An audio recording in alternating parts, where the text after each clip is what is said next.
Kitajska zdaj počne najsrhljivejšo stvar, kar jih je svet kdaj videl. In želim si, da bi bilo to pretiravanje. In medtem ko so vsi trenutno osredotočeni na Trumpa, ki gre na Kitajsko z vsemi velikimi direktorji in vsemi moškimi in o moj bog, ni nobene ženske za mizo, pa koga to sploh zanima? Tam se dogaja še nekaj drugega, kar je veliko bolj zaskrbljujoče. Še posebej glede na to, da zdaj govorijo o morebitnem trgovinskem sporazumu med tema dvema državama. In ne vem, stvari so malo čudne, ampak bom kar pustila, da si to ogledate in mi poveste, kako bi se počutili, če bi živeli pod tako intenzivnim nadzorom. Ne pozabite, Kitajska je, kot vemo, komunistična država in nekateri ljudje slavijo komunizem, bla, bla, bla, ampak pozabljajo, kaj to v resnici pomeni. O moj bog, ali je to res ena najbolj srhljivih in groznih stvari, kar sem jih kdaj videla? Prav, pojdimo naprej. O moj bog. Veliki brat opazuje. V Pekingu so dobesedno kamere povsod. Smo pred postajo Hadian in na tem vogalu lahko preštejem vsaj 20 kamer. Pravzaprav so v Pekingu samo letos dodali 1500 kamer. Vidijo vse. Tukaj nihče ne hodi čez cesto zunaj prehoda za pešce, ker bi takoj lahko dobil kazen.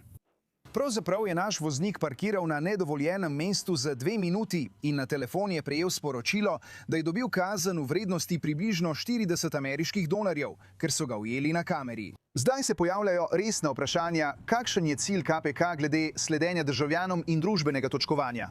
Pravijo, da je namen vse skupaj, da bi se vsi počutili varne. Te kamere spremljajo vsako minuto, so povsod. In res, so dobesedno povsod, fantje, ne razumete. Poglejte ta video. Zdaj sem šla globoko v to temo. Sem prestrašena. V redu. Če narediš kaj narobe, se tvoj obraz in podatki prikažejo v tvoji soseski, da jih vsi vidijo. To se upravlja z digitalno identiteto, umetno inteligenco, kamerami in socialnim kreditnim sistemom. Zato vas ne bo presenetilo, da so ljudje v Združenem kraljestvu prestrašeni, ker želijo uvesti digitalne identitete. Ker se zdi kot nekaj distopičnega, popolnoma srhljivega, ogabnega in odvratnega. Predstavljate si, da kamorkoli greste, veste, da vas spremljajo. Mislim, celo na delovnem mestu.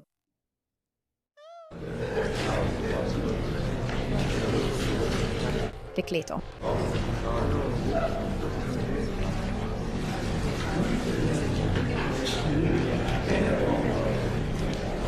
Ne vem, če razumete, ampak pravi, da ura zdaj teče, ker je delavka za nekaj časa zapustila svojo mizo. Tako da bo morda dobila nižje plačilo. Počakaj, zdaj bo šlo iz rdeče na zeleno. O moj bog. Mimogrede, to je tisto, kar ljudje želijo, ko pravijo, prinesite komunizem nazaj, Brek, prinesite komunizem nazaj. To je tako strašljivo. Zdaj pa, da sploh lahko vstopite ali zapustite šolo, se morate preveriti z obvezno digitalno identiteto prek kamer za prepoznavanje obrazov. Spremljajo dobesedno vse. In to je država, v kateri ljudje trenutno razpravljajo, ali bo nova sporazuma o prosti trgovini. Ampak mislim, kaj? Sovražim misel na to, da obstaja kraj na svetu, kjer te spremljajo kamorkoli greš.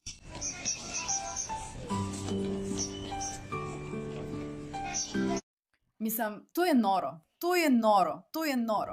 Mislim, da je to največja zgodba tukaj. To je dejansko tisto, kar te ljudje doživljajo. Pogledaš okoli sebe, dobiš občutek. Nekateri tam čez. Nekateri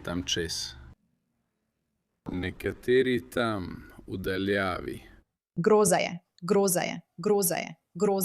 To izgleda kot nekakšna strani umetne inteligence ustvarjena kiberpunk nočna mora, ampak to ni umetna inteligenca, to je resnično.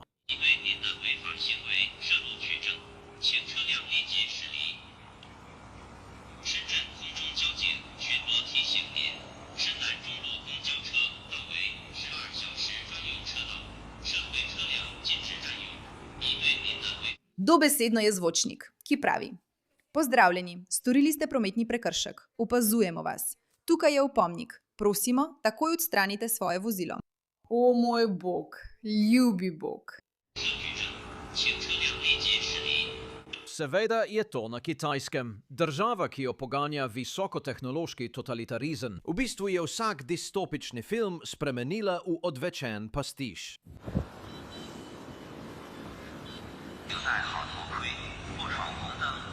经济快驶离违法停车将予以抓拍。 Dobesedno so droni, ki kričijo nate čez cesto vsakič, ko narediš kaj nezakonitega. Slabo mi je. Slabo mi je. Grozljivo je pomisliti, da tako izgleda prihodnost. 人交警空中巡逻。 Na prvi pogled se to zdi izjemno zlovešče in srhljivo. Kup prilizovalcev na X je bil navdušen nad tem in se je norčeval iz Američanov, ker so mislili, da je to čudno. Umaknite se iz avtobusnega pasu. Američani, ojoj, strašljiva distopija. Američani mislijo, da je distopija, če opozarjaš in izvajaš kazni za prekrške. Ja, Kitajska samo izvaja kazni za prekrške. Medtem pa Preprosto ne morem verjeti neumnosti ljudi, ki ne razumejo in niti za sekundo ne pomislijo, da je, ne vem, mogoče komunizem nevaren in slab za vas. Dobesedno se ne moreš nikjer skriti. Amerika je nastala iz ideje svobode. Želimo si svobodo. Države si želijo svobodo. In vendar so tam zunaj še vedno popolni bedaki, ki resnično mislijo, da je to dobra stvar. V katerem svetu je kaj takega dobro? Prav, poglejmo še enkrat. O moj bog. It takes you to find me. Thank you very much. Gremo.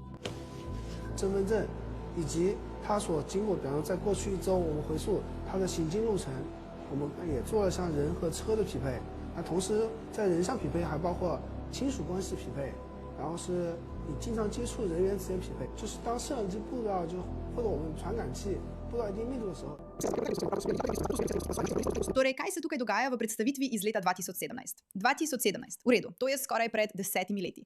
Kitajske oblasti so leta 2017 v mestu Guaywanja izsledile in prijele novinarko BBC-ja v manj kot 7 minutah, pri čemer so uporabile eno samo fotografijo in svoj obsežen sistem za prepoznavanje obrazov.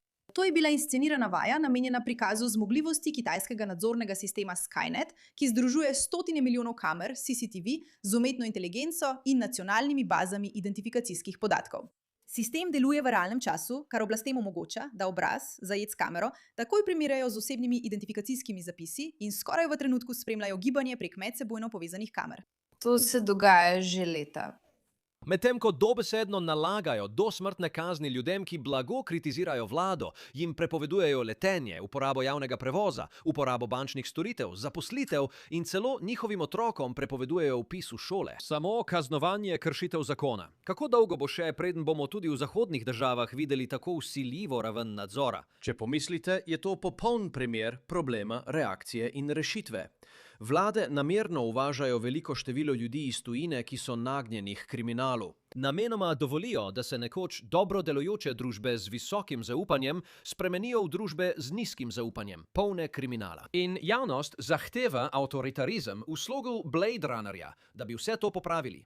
S tem močno okrepijo isto vlado, ki je problem sploh povzročila. Kako lahko kdorkoli pri zdravi pameti misli, da je dobesedno nadzorovanje vas 24 ur na dan, 7 dni v tednu, tako da ne morete nikamor, ne da bi vas ujeli, dobra ideja? Spomnite se, leta 2017 so potrebovali 7 minut, da so nekoga našli. Zato pomislite, kako hitro in učinkovito lahko to storijo zdaj. Vsaka napaka, ki jo naredite, karkoli mislite, da vam bo ušlo, je dobesedno posneta na kamero, dokumentirana. In nekdo vas opazuje. Nekdo je tam, da priskoči in to vzame. Slabo se počutim, mislim, ne zanima me trgovina s Kitajsko. Ni mi mar, da je Trump tam.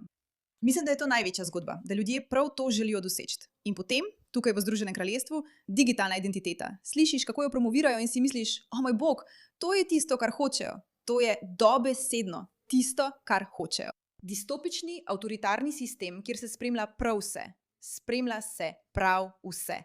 Ne boš mogel vstopiti v svoj dom, lahko bodo spremljali dobesedno vse, kar počneš. Vse bo dokumentirano. Kdo pri zdravi pameti bi si želel kaj takega? Naj nekdo to pojasni. Hvala za vašo pozornost. Ta zadeva